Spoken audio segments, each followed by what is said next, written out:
Hey, what is up, everybody? I am here to give you guys my WWE NXT review for July 26, 2017. Um, and I'm just going to kick it right off. Um, and I'm looking forward to watching this episode. The only match I know about offhand is there's going to be a match on this episode between Cassius Ohno and Hideo Itami. This is a match that's been building for a few weeks now. You have Hideo Itami, who ever since he's lost uh, his big NXT Championship match at NXT Takeover Chicago. Um, he's just been really upset, and you have Hideo Itami and Cassius Ohno who've constantly been butting heads. You've started to see this new change in Hideo Itami of him trying to slowly transform it into a heel. They teamed up together where they lost because Hideo Itami wouldn't tag in Cassius Ohno. So eventually Cassius Ohno just had enough because he blamed because Hideo Itami blamed him for the loss. So you know Hideo Itami came in all irate that he asked for this match because Cassius Ohno said he would take matters into his own hands. So yeah, I'm really looking forward to this match. It's been built up for a few weeks now, so I'm just going to get right in to this episode. I'm going to structure this NXT episode, um, a different way than I normally would, which I've done it this way before, where I review NXT Insider all in one take, and then after each match or segment, when I start actually watching the show itself, I'll review each match or segment in different takes. So let's just get right into it. Okay, so first we had NXT Insider, which was hosted by Kathy Kelly, and it first starts off by giving some information regarding the NXT Championship, um, and pretty much Roderick Strong recently sent out a tweet, saying that even though that he can't face Bobby Roode for the NXT Championship since because he already has an opponent at NXT Takeover Brooklyn 3. He says that he's not done with Bobby Roode because of the way that he was acting after he defeated him in his NXT Championship match. So he wants more Bobby Roode. So I'm kind of glad they gonna do something with that storyline. I'm not exactly sure what's gonna happen there. If they're gonna invert him into the NXT Championship match at NXT Takeover Brooklyn 3 and have a triple threat match. I'm really not sure, but we'll have to wait and see on that. But yeah, I'm interested to see what happens there. And then we had the NXT Stock Watch where they discuss whose stock rises, whose stock has fallen, and it was hosted by Nigel McGuinness, and he says that Ember Moon's stock has risen because of the fact that she, you know, um, has been unbeatable since she's returned from her injury. And she says that she could be the person that's next in line for the NXT Women's Championship down the future. And she said that the person whose stock has dropped and whose stock you should sell is Ruby Wyatt since she lost to Ember Moon last week.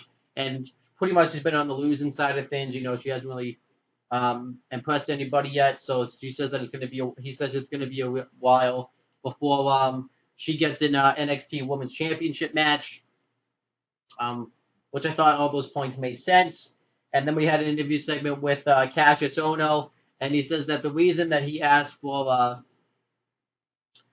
this match with Hideo Itami is because he talks about how him and Hideo Itami, when they were traveled all over the world together, used to be peers and they used to have mutual respect for each other. But he says that he wants to start to gain momentum, going forward in NXT, and figures that would be a good way to do that because he's the knockout artist. And then, so I thought he had a pretty good interview segment there. And then we had the last interview segment with Oni Lorcan, and he gets asked why he gave Danny Burch a rematch when he already beat him. And Lorcan then says because he asked for it. And then that was it. I thought that was a good interview segment right there, just short, sweet, to the point. And yeah, that was pretty much it. Overall, I thought NXT Insider was pretty decent.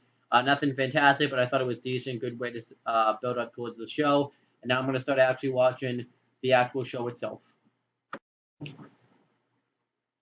Okay, so then we had the actual show itself. We had Percy Watson, Mauro Ranallo, and Nigel McGuinness on commentary for this show. And we had the first match. It was a women's match. It was Ember Moon versus Lady Tapa. And yeah, it was kind of cool to see Lady Tapa in NXT.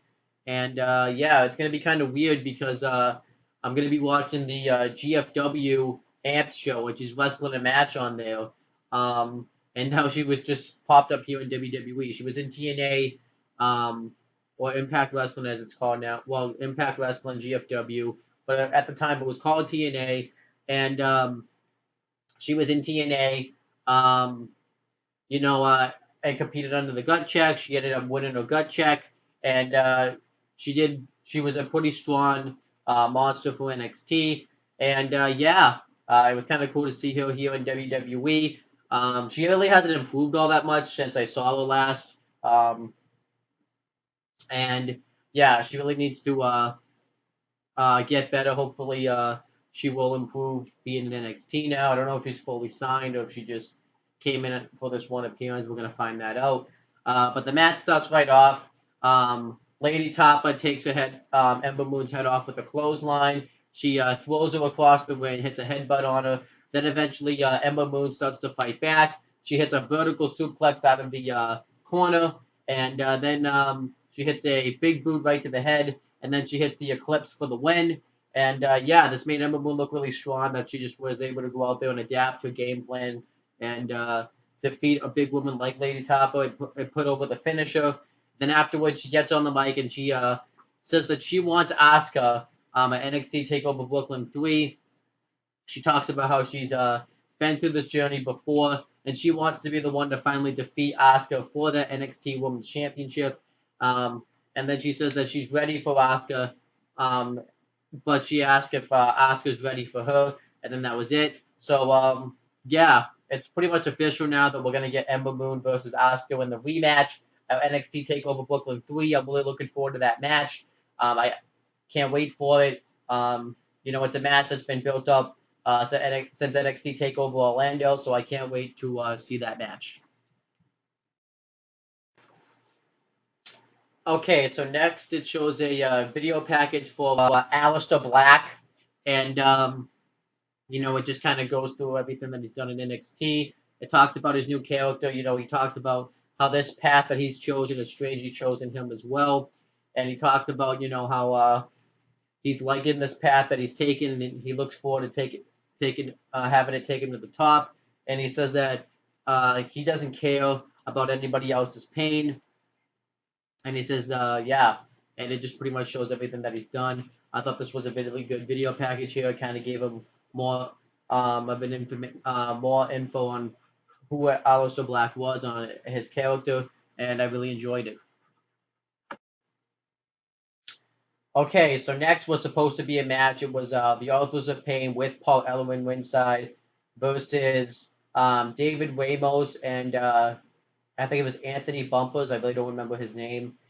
But before the Authors of Pain can actually make their way down to the ring, Nikki Cross just pops up out of nowhere, and Killian Dane and Alexander Wolf attacks the tag team that the Authors of Pain was supposed to pay, Bumpers and Ramos, from behind. They beat the crap out of them, and this was supposed to be used to send a message to the Authors of Pain.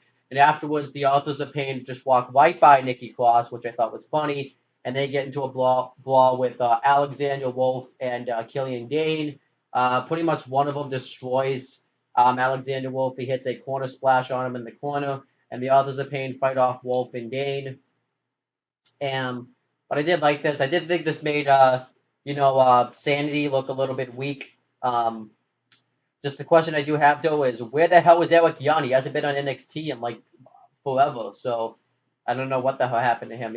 I don't know if he's left the company or what, but we haven't seen Eric Young in a long ass time. So if anyone could just tell me where he is, that would be nice. But overall, I thought the segment was fine. I wish Wolf and Dane would have looked a little bit stronger going after the Authors of Pain. But this is clearly building up to a NXT Tag Team Championship match at NXT Takeover Brooklyn 2, and I can't wait to see that match. Next was another video package. Well, not a video package, but a vignette for the Street Profits, and it just pretty much shows them partying around all over the world. And yeah, I can't wait to see the Street Profits come to NXT. I didn't think this vignette was good as the other two, but I still thought it was good. All right, so next No Way Jose is confronted outside while he's arriving to the arena by Selena Deeb, I believe her name is. I believe she's in the Cruiserweight Classics, but I don't think not the Cruiserweight Classics, the Mae Young Classics.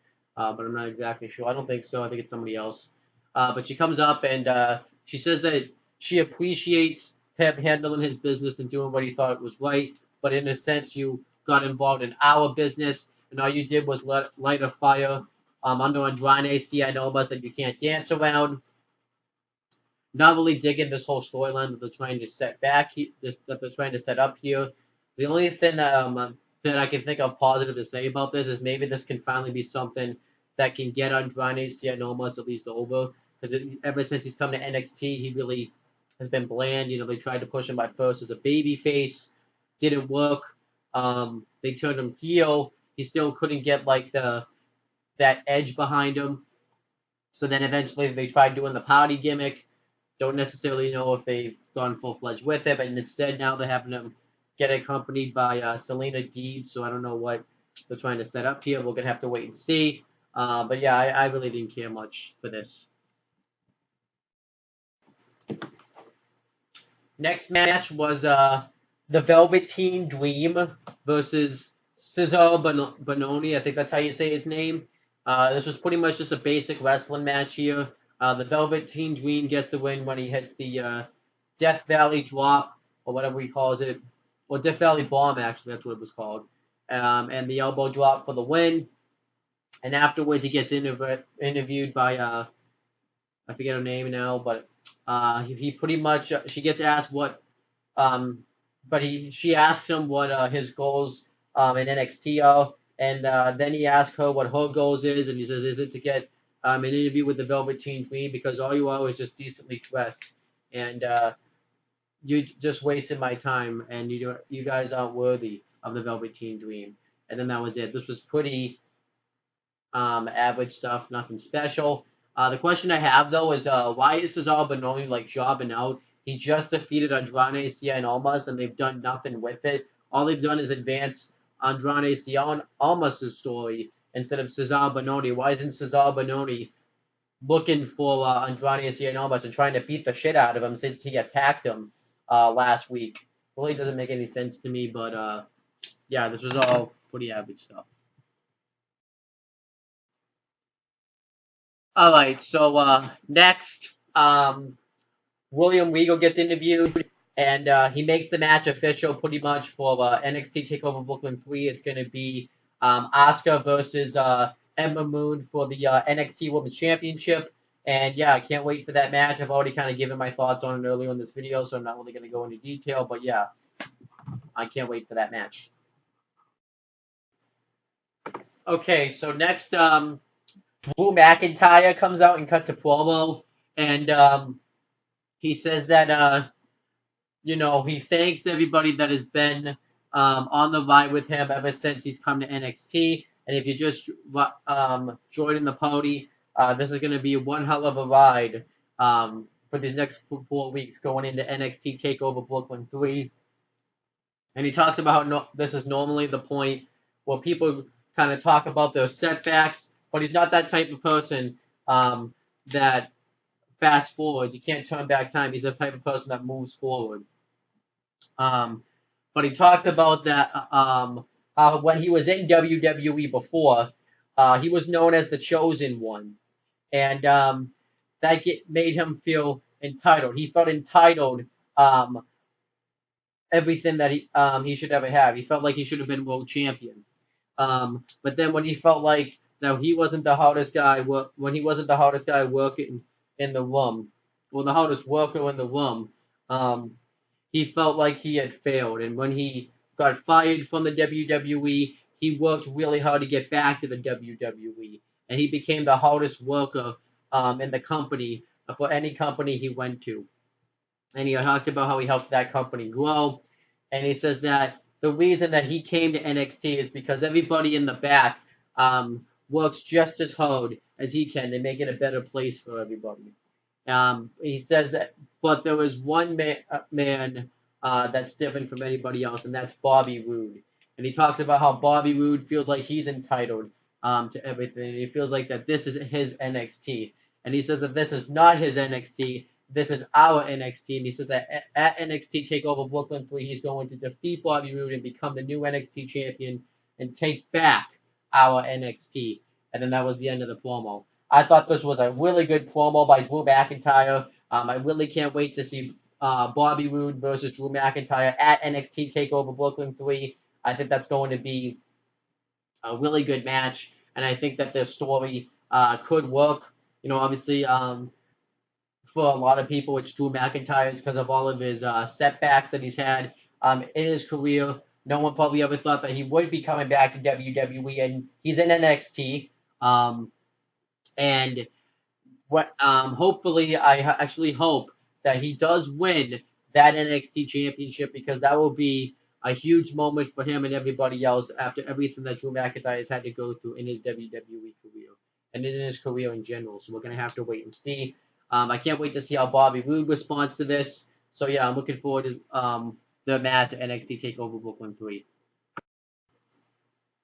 All right, so next we had another video package for Alistair Black, and pretty much he talks about how he feels nothing and how he has redemption, and he says that he talks about how all of his opponents should just fade to black because he has had to live with this twisted life, and yeah, it was great. And I can't wait to watch and see how they follow up with this. I like that they kind of did these vignettes, like I said, because it gave Alistair Black, it gave him a little bit, more of a look into his character, and I really enjoyed it.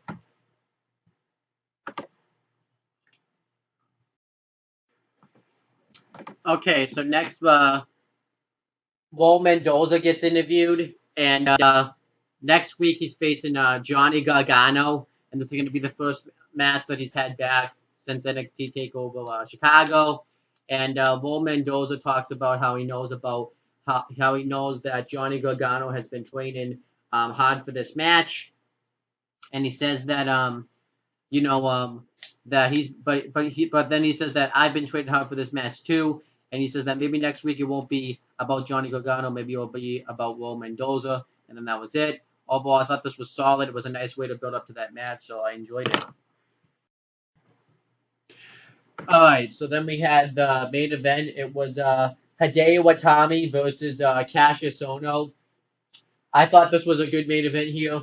Cassius Ohno and Hideo Itami both start fighting away on each other. Cassius Ohno dominates the first half of the matchup. He hits a ton of chops onto Hideo Itami. He hits a big clothesline on him. He hangs him up on the top rope, but eventually Cassius Ohno hits a kick right to the head. Actually, Cassius Ohno even hit a drop kick onto Hideo Itami, like a low drop kick, which was really impressive.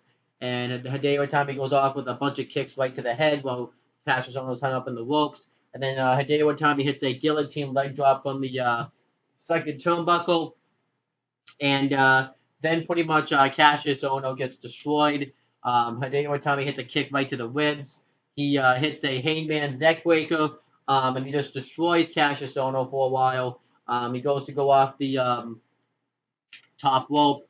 Cassius Ohno catches him with a chop, and he starts to make his comeback. He hits a cyclone knee, and then he hits a huge senton, and then eventually he goes for Hideo Itami hits a drop kick in the corner, and then eventually Cassius Ohno goes for his signature.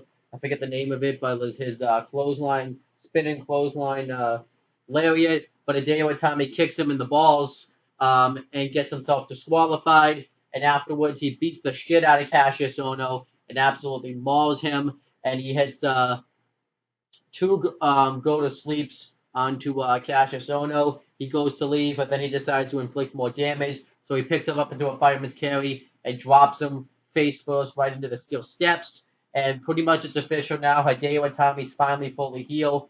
I thought he had turned heel like about a month ago when he had, had done the same thing to Oney Lorcan. But here as he's fully healed, he finally beat the crap out of someone he considered a peer, a friend. So I like this. And I enjoyed this match, and I enjoyed the Hideo Itami heel turn, and I expect them to do a rematch at NXT Takeover Brooklyn 3, which I can kind of tell because this match was good, but I could definitely tell that both combatants were holding some of the back because think they knew this match was going to be something special at come NXT Takeover Brooklyn 3, so I can't wait for that. I actually kind of can't wait to see what Hideo Itami does as a heel. I think it's time for to make him go in that direction, so I think that makes sense. And yeah, I thought this was really enjoyable stuff here. All right, so next we had some NXT exclusives, and I want to talk about them. First, Hideo Itami gets interviewed, talking, and he gets asked why he attacked Cassius Ohno the way he did, and he says that it's about respect, and Cassius Ohno doesn't understand that. So overall, I thought that was pretty decent. I kind of can't wait to see what they do to further that. And then this was from WWE Digital. This wasn't necessarily from the episode, but this is pretty important for me to say. So this is from WWE Digital, which was hosted by Kathy Kelly, and we found out that Asuka, I believe on Friday, because it was made on Friday, but this stuff actually happened Sunday. Asuka actually became surpassed. Let me just say it again. Asuka actually surpassed the New Day's record for 483 days, I believe it is, for when they hold the WWE Tag Team Champions. And she's also surpassed the Honky Tonk Man's reign when he was Intercontinental Champion. And she also says that if Asuka can stay NXT Women's Champion by NXT Takeover Brooklyn 3, she will be the second longest reigning women's champion of any kind in the WWE. Obviously, the longest reigning is Fabulous Moolah, and I don't think Fabulous she's going to beat 28 years of holding that NXT Women's Championship unless Asuka because there's just no way Asuka can hold on to that title because I have a feeling if she doesn't drop it by Brooklyn 3, it will be kind of ridiculous. What is she gonna do? Stay in NXT forever? But I just thought that was some pretty interesting news. Asuka's become probably one of the most dominant women in the WWE in years. You know, she's taken out everybody since she's joined NXT. She, I believe, just recently broke Goldberg's undefeated streak not that long ago. I don't know exactly how long ago it was. But she's the longest person to go undefeated. She has the longest undefeated streak ever in the WWE history. So that's really damn impressive. Asuka's just probably had the best career that any woman could have in WWE. So I think that's pretty damn cool. All right, so now I'm going to give you guys my match style ratings and my overall thoughts on NXT. I believe those really only two matches, if I'm not mistaken. We had the women's match. Actually, I was wrong. There was three matches. But we had the women's match. I thought that was solid. I'm probably going to give that match 2.5 stars. For the Velveteen Dream versus I'm trying to remember who we fought. The Velveteen Dream versus Cezar Bononi. I'm probably gonna give that match probably 1.25 stars. Really didn't find much of an interest in it. And then for the Hideo Itami Cassius Ohno match, I'll probably give that match 3 stars. I thought that was a good match here. I liked the finish and what they did afterwards. And yeah, those are my star ratings. And overall, I thought this was a good episode of NXT. Probably not the best one. This has been the weakest one that they've done in a few weeks. But I still thought this was a good episode. I thought, did a pretty good job of building up to NXT Takeover Brooklyn 3. We got the we finally got the announcement for the NXT Women's Championship match between Asuka and Ember Moon. And I thought they did a good job building up to that. I like Drew McIntyre's promo later on in the night. And building up to the match between him and Bobby Roode for the NXT Championship. I liked, what else did I like? I didn't mind the stuff they did with the NXT Tag Team Division this week with the Authors of Pain and Sanity. And then obviously I like the stuff they did with Hideo Itami and Cassius Ohno and Hideo Itami finally turning heel. I even like the stuff they did where they had Mendoza have his interview and build it up to his match with Johnny Gargano next week on NXT. But there was some, I thought, some pretty bland stuff. Like, I didn't really care for the stuff they did with building up to the No Way Jose, Andrade Cien Almas stuff. I didn't really care much for that. I didn't care much for the, Velveteen Dream, Cezar Bononi match. And some of the matches I thought kind of fell flat on the show. Another thing I didn't like on the show was I like what they did with Alistair Black this week, how they gave him more of a character and stuff. And the thing I'm thinking that they're probably going to do is they're either going to. So obviously we know we're going to get Andrade Cien Almas versus No Way Jose. I'm not sure if we're going to get that match at NXT Takeover Brooklyn 3 itself or on the show afterwards because I know they like to dedicate like another episode of NXT on afterwards. So yeah, but I'm also thinking they may do the Velveteen Dream probably versus Alistair Black, or Alistair Black will destroy him because they want to have something for those guys to do. So overall, like I said, I thought this was a good show here. Nothing fantastic, but a good show. If I had to rate it, I probably rated a 7 out of 10. So that's my overall thoughts on the show. All right, so that's pretty much it, guys. Please make sure you like, comment, and share this video. So that way I know whether this was a good review or not. And also, make sure you share it so that way it helps me out, gets me some views. Make sure you guys subscribe to this YouTube channel. And when you do, make sure you click on the bell so that way every time I upload a video on this channel, you guys will get the notification for it. Make sure you guys also do the same thing with subscribe and click on the bell for my CM Brothers and on the Talkinator YouTube channels. That way, every time I upload a video on those channels, you guys will get the notification for it. And that's pretty much it, guys. Talk to you later.